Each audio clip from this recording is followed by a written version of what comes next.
First, log into your Google Adsense account. Punta kayo sa Payments.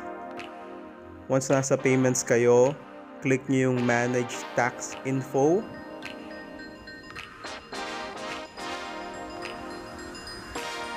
Tapos click ninyo Add Tax Info. Kung individual account lang, just click yung individual. Then next. Then click no kung di ka naman US citizen. Tapos dito mahalagang piliin nyo yung W8BEN dahil ito yung form kapag ka outside the US ka.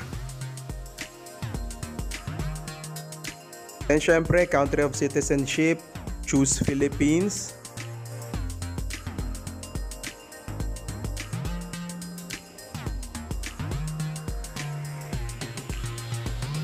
So mahalaga na meron kayong TIN number, enter nyo yung TIN number ninyo, tapos yung inyong full address.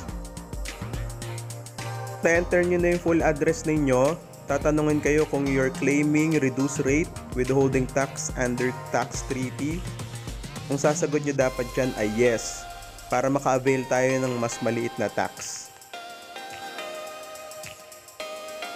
Of course, choose Philippines doon sa country na merong treaty with the US. Tapos sa mga boxes na to, ito yung mga Google services kung saan tayo binabayaran. Click nyo lang lahat, itong 3 boxes.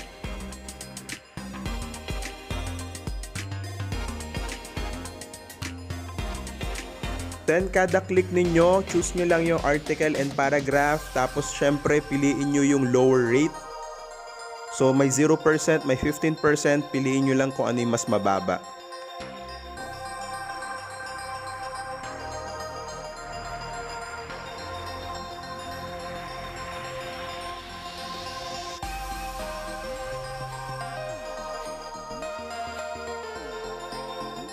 Click confirm. Then enter your full name as your signature. Tapos dito just click no. Especially kung wala ka namang ginawang trabaho sa US na kailangan kang taksan.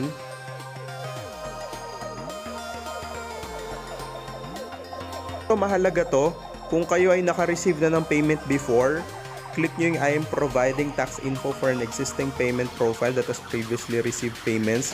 Kung hindi naman, ay yung isa yung piliin ninyo.